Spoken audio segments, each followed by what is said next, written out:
Proklamasi. Kami, bangsa Indonesia, dengan ini menyatakan kemerdekaan Indonesia.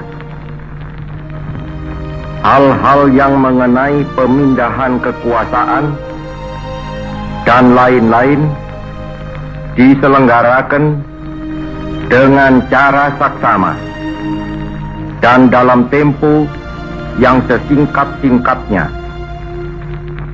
Jakarta, 17 Agustus 1945, atas nama bangsa Indonesia, Soekarno Hatta.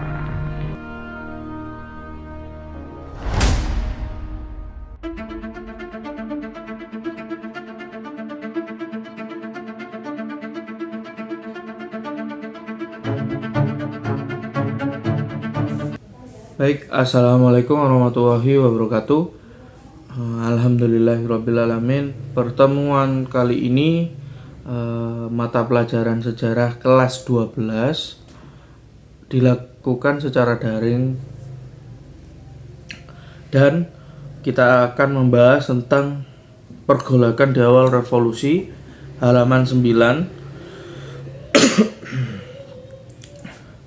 Di halaman 9 itu dijelaskan bahwa poin pergolakan di awal revolusi. Bangsa Indonesia telah bergembira atas pencapaian kemerdekaan Indonesia yang telah diperjuangkan berabad-abad lamanya. Namun, dengan dikumandangkannya kemerdekaan belum menjamin bahwa bangsa-bangsa Indonesia telah benar-benar terlepas dari rongrongan bangsa asing kala itu. Ada banyak serangkaian peristiwa yang terjadi pada masa awal kemerdekaan Indonesia, di mana bangsa Jepang maupun Belanda masih berusaha untuk menjajah dan merebut kembali kekuasaan atas bangsa Indonesia. Jadi, seperti video yang barusan, itu adalah cuplikan pembacaan teks proklamasi. Setelah Presiden Soekarno membacakan proklamasi tersebut, itu bukan tidak menandakan bahwa Indonesia sudah tidak bisa dijajah dan lain sebagainya, tetapi Jepang dan Belanda berusaha untuk kembali masuk dengan cara apapun. Salah satu contohnya adalah Belanda datang ke Indonesia dengan melakukan agresi militer kembali ke wilayah Indonesia. Ini adalah perjuangan setelah kemerdekaan Republik Indonesia. Yang pertama itu adalah perebutan senjata dan pengambil alihan kekuasaan dari pihak Jepang. Pasca proklamasi kemerdekaan Republik Indonesia tanggal 17 itu, bangsa Indonesia belum sepenuhnya terbebas dari penjajah. Hal ini menjadi pemacu semangat bagi masyarakat di berbagai daerah untuk melakukan perlawanan kembali. Salah satunya masyarakat Yogyakarta yang mengukir sejarah dengan pengambil alihan kekuasaan Jepang di kotanya.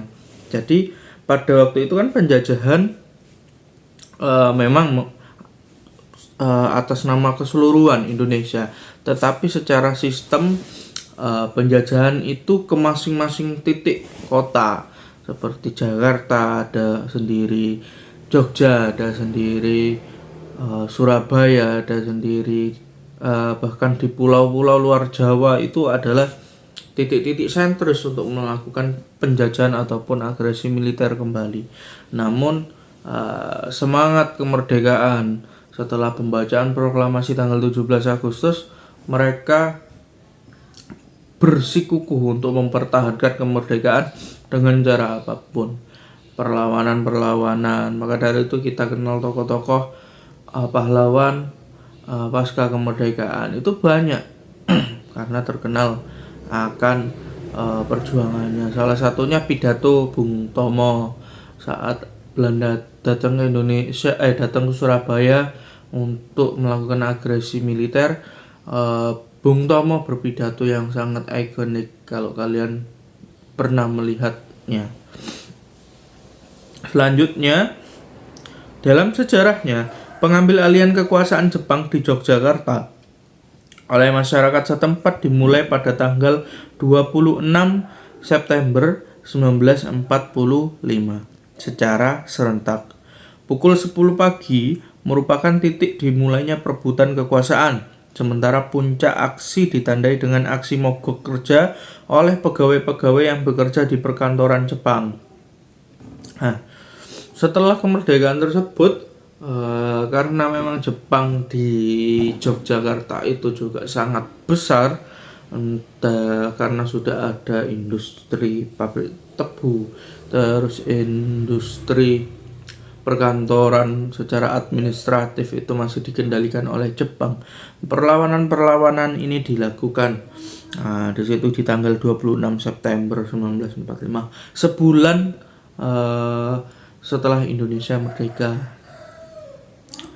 Salah satu contohnya itu melakukan aksi mogok kerja yang dilakukan oleh pegawai-pegawai yang memang notabene adalah warga negara Indonesia. Terus anak-anak, para pegawai di perkantoran Jepang memaksa pihak Jepang agar menyerahkan semua kantor yang dikuasai kepada pihak Indonesia. Jadi demo besar-besaran terjadi pada waktu itu untuk mendesak bahwa ini harus beralih menjadi perkantoran milik Indonesia, bukan milik Jepang lagi. Dengan ditandai Indonesia merdeka, maka seluruhan apa aja yang ada di Indonesia itu adalah milik Indonesia, bukan milik Jepang maupun Belanda.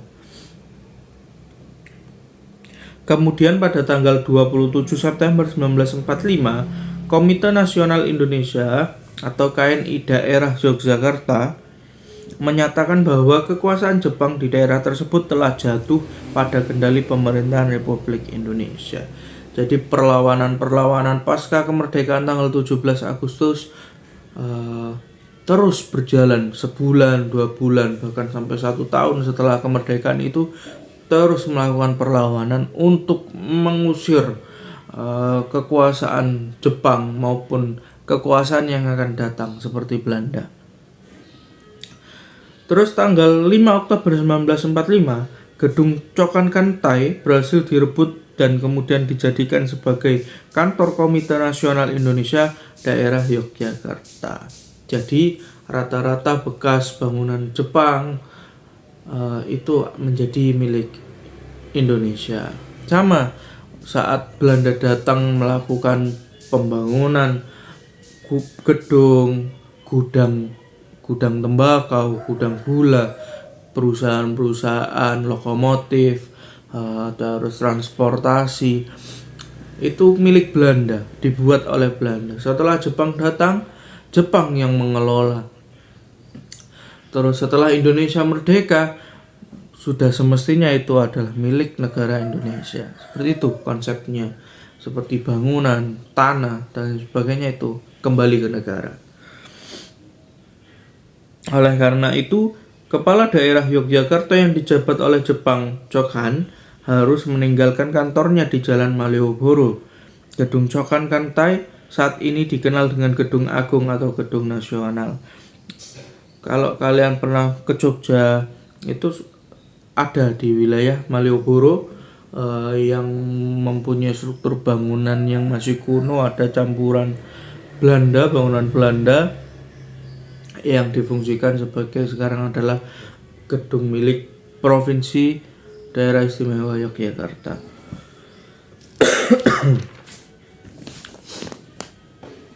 Tidak hanya itu, di Yogyakarta, di berbagai daerah, para pemuda dan tokoh nasionalis Indonesia juga melakukan pengambil alihan kekuasaan sipil dan militer dari tangan Jepang.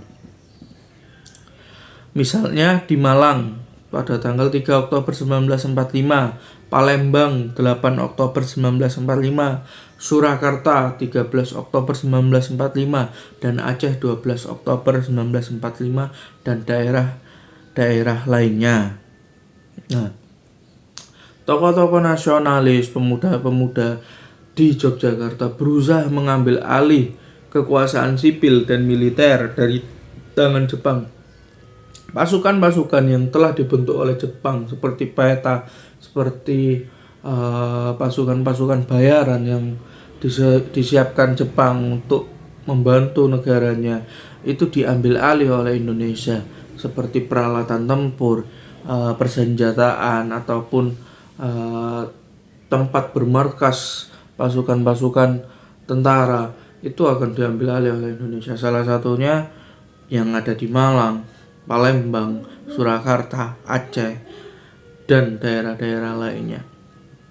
Pemulihan ini menjadi bagian dari perjuangan bangsa Indonesia untuk menyatakan bahwa merdeka sepenuhnya. Seperti itu penjelasan tentang perebutan senjata dan pengambil alihan kekuasaan dari pihak Jepang.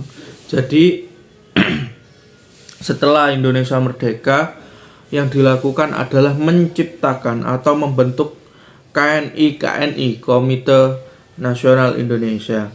KNI ini berfungsi untuk melakukan penyeimbangan di masing-masing wilayah. KNI Jakarta, KNI Jawa Barat, KNI Jogja, KNI Jawa Timur.